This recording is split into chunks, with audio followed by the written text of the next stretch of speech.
நமஸ்காரம். நான் உமா விஜய் பேசுகிறேன். இந்த தென்னிந்தியாவில் போயிட்டு தரிசனம் பார்த்த ஸ்தலங்களை பற்றி போடுற என்னோடய யூடியூப் சேனலில் இன்றைக்கி 788வது பகுதியாக கும்பகோணத்தில் போயிருந்தபோது, கும்பகோணத்துலேருந்து சுவாமி மலைக்கு போயிட்டு திருப்பி வரும்போது ஒரு சந்தில் போர்டில் காசி விஸ்வநாதர் போட்டிருந்ததுன்னு சொல்லிவிட்டு அங்கே திரும்பி போய் காசி விஸ்வநாதர் கோவிலை பார்த்தோம். அதை பார்த்துட்டு வரும்போது பார்த்தா அங்கேயே இன்னும் ஒரு கோவில் இருக்குங்கிறது தெரிய வந்தது. அப்போது அந்த இடத்துக்கு போய் தரிசனம் பார்த்த அந்த கோவிலை பற்றி தான் நான் இன்றைக்கி போட போகிறேன். அந்த ஸ்தலத்தில் இருந்த சுவாமி அம்பாள் பேர் சங்கர நாயகி அம்பாள். சுவாமி சோமேஸ்வரர் சுவாமி.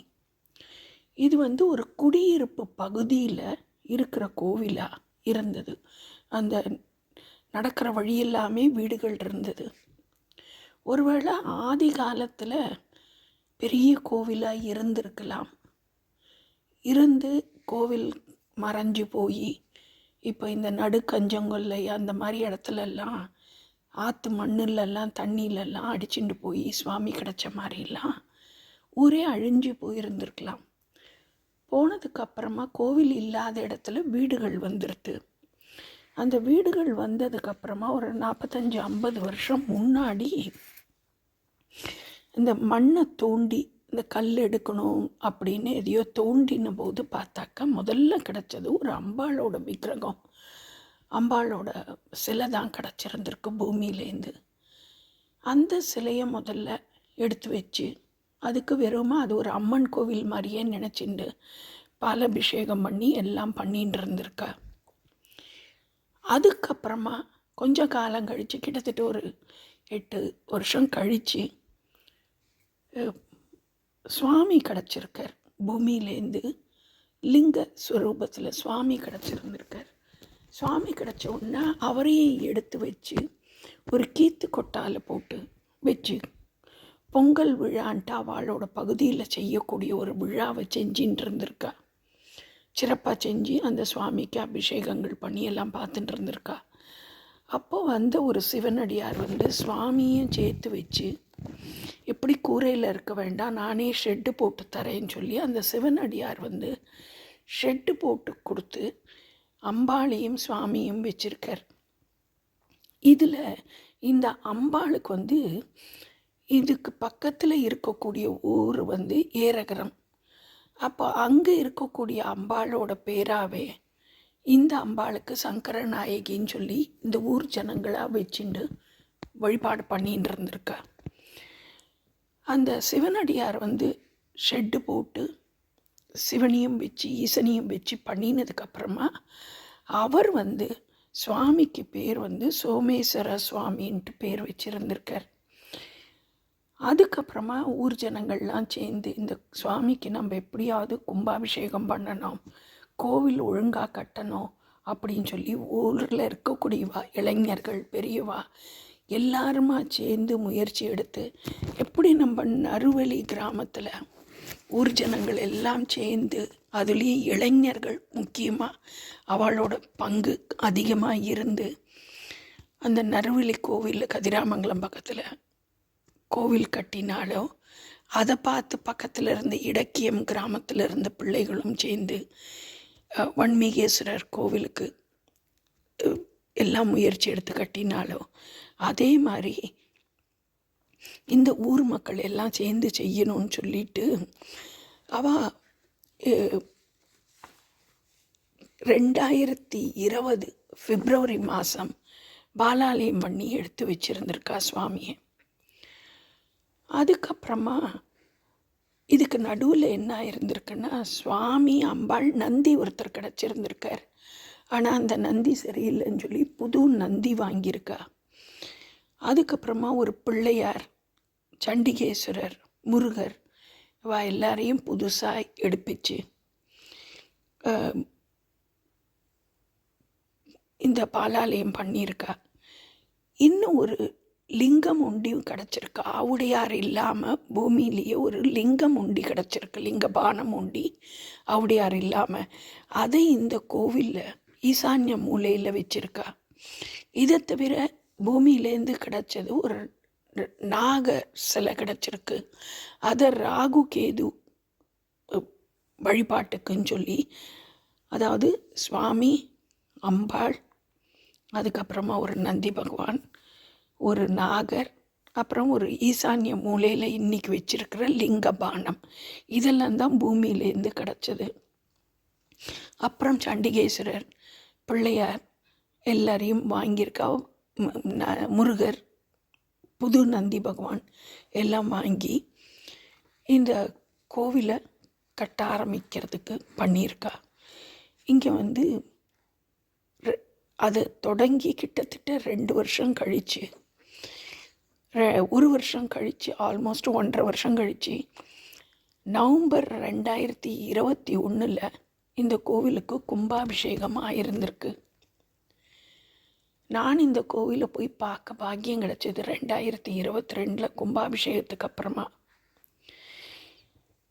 இந்த கோவில் வந்து எங்கே இருக்குதுன்னு கேட்டேன்னா, கொட்டையூர் கோட்டீஸ்வர சுவாமி கோவில் இருக்குது இல்லையா, அதுலேருந்து கிழக்குலையும், கும்பகோணத்துலேருந்து சுவாமி மலைக்கு போகும்போது இடது பக்கத்தில் இருக்கக்கூடிய இடம்தான் இது. வந்து மூப்பு கோவில் சொல்லப்படக்கூடிய இடம். இந்த பாபு செட்டி குளம் அப்படின்ட்டு அழைக்கப்படுற பகுதி. இந்த ஊர் மக்கள் ஒத்துமையாக இருந்து, இளைஞர்கள் பெரியவா எல்லாருமா சேர்ந்து செஞ்சுருக்கா. இதில் இன்னொன்று என்னன்னாக்கா, இது வந்து காவேரியோட அந்த தீர்த்தக்கரை பக்கத்துலேயே, அந்த வடகரையிலேயே இருக்கிறபடியாக அதுதான் இந்த கோவிலோட தீர்த்தமாக இருக்குது.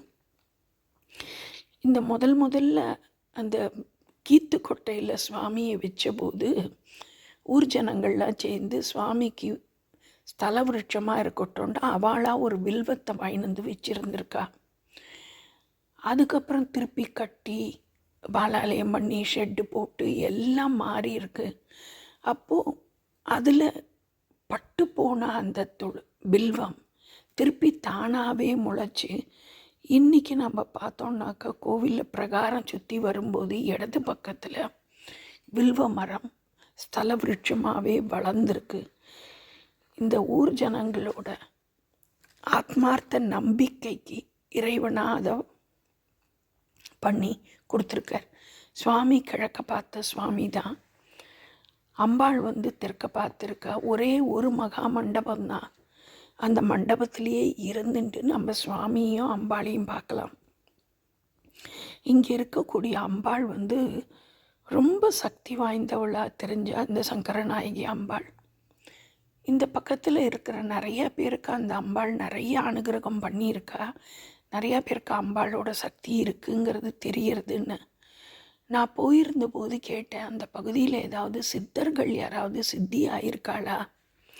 ஏன்னா அந்த அளவுக்கு சக்தியோட நிறைஞ்ச இடமா இருக்கேன்னு சொல்லி கேட்டேன். ஆனால் தெரிஞ்ச மட்டும், அங்கே இருக்கிறவாளுக்கு தெரிஞ்ச மட்டும், அப்படி சித்தர்கள் யாராவது இருந்தாளாங்கிறது அவளுக்கு தெரியல அப்படின்னு சொல்லி சொன்னா.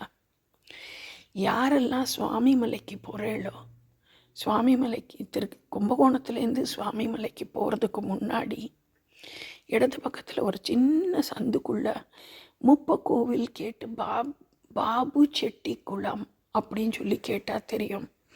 அந்த பாபு செட்டி குளத்தில் இருக்கக்கூடிய இந்த சங்கரநாயகி அம்பாள் சமேத சோமேஸ்வரரை வணங்கி எல்லாருமே அருள் பெறணும் சொல்லி உங்களுக்கு இந்த பதிவை நான் முடிக்கிறேன். இதில் இன்னும் ஒரு விஷயம் நான் சொல்ல வேண்டியது என்னென்னா, இந்த ஊர் ஜனங்கள் கும்பாபிஷேகத்துக்கு அப்புறமா சுவாமிக்கு திருக்கல்யாணம் பண்ணணும்னு சொல்லி ஆசைப்பட்டு இப்போ கடந்த ஒரு 2 வருஷ காலமாக சுவாமி அம்பாளை மூர்த்திகளை வாங்கி திருக்கல்யாண உற்சவம் பண்ணின்னு இருக்கா. அப்படிங்கிறதும் கூடுதல் தகவலாக நான் தெரிஞ்சின்றது. அதை நான் உங்களோட பகிர்ந்துக்கிறேன். இந்த மாதிரி சின்ன சின்ன கோவில்களை போய் தரிசனம் பார்த்து அந்த கோவில்களில் இருக்கக்கூடிய சுவாமியோட அனுகிரகத்தை பெறுறது ரொம்ப கூட்டத்தோடு போய் முண்டி இல்லாமல் இருக்கிறதுக்கு வசதியாக இருக்கும். அது தவிர இதுக்கு பக்கத்துலேயே இருக்கக்கூடியது தான் காசி விஸ்வநாதர் கோவிலும் இங்கேயே இருக்குது. அந்த கோவில்லையே இருக்கக்கூடிய கோவில் தான் இது. அவரையும், அந்த காசி விஸ்வநாதரையும், அவர் அந்த காவிரியோட கரையோரத்துலேயே இருக்கார். அவரையும் பார்த்து தரிசனம் பார்த்துட்டு வர்றதுங்கிறது 2 கோவிலில் ஒரே நேரத்துலையே பார்க்கலாம். இந்த வீடியோ பிடிச்சிருந்ததுன்னா லைக் பண்ணுங்க, கமெண்ட் பண்ணுங்க, ஷேர் பண்ணுங்க. நமஸ்காரம்.